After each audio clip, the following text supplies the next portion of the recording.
एक दफा का जिक्र है। पाकिस्तान के एक पुरसुकून गांव चक नंबर 17 में एक गैर मामूली किसान रहता था।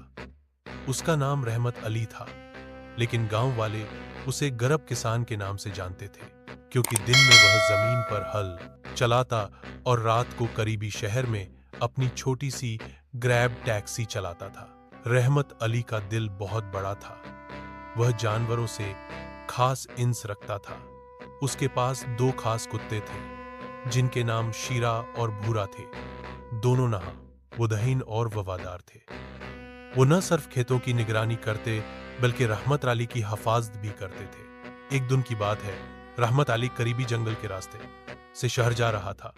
अचानक से झाड़ियों में हलचल महसूस हुई। शुरू में तो वह घबराया, लेकिन जब झाड़ियां हटीं तो सामने एक जख्मी शेर पड़ा था। रहमत के दिल में रहम आ गया।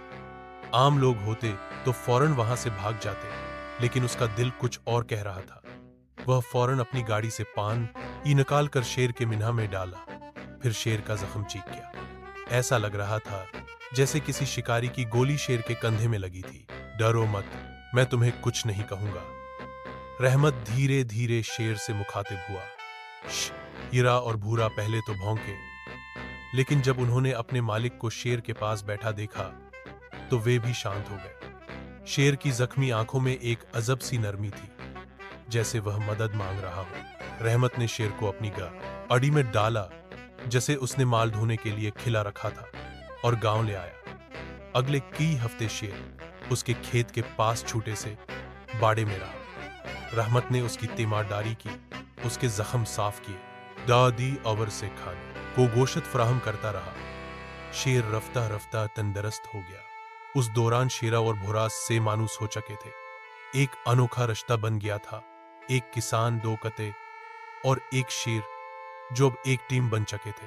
मही गुजर गए। रहमत ने शेर को वापस जंगल छोड़ने का फैसला किया, लेकिन हैरानी की बात यह थी कि शेर वापस जाने को तैयार नहीं था। वह अपने नए परिवार को छोड़ना नहीं चाहता था।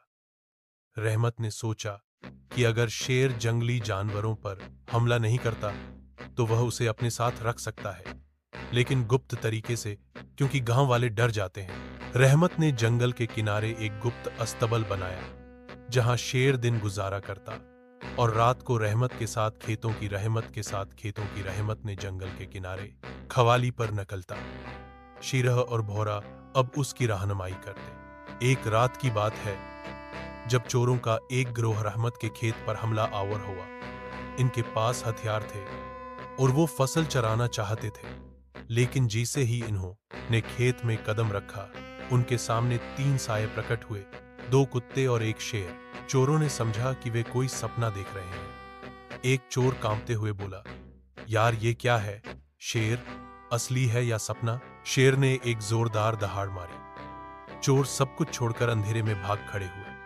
रहमत अपनी झोपड़ी से निकला और मुस्कुरा दिया। अगली सुबह गांव में कहानियां गर्दिश करने लगीं कि रहमत के खेत पर अल्लाह का अज़ाब नाजिल हुआ था, जो चोरों को भगा दिया गया।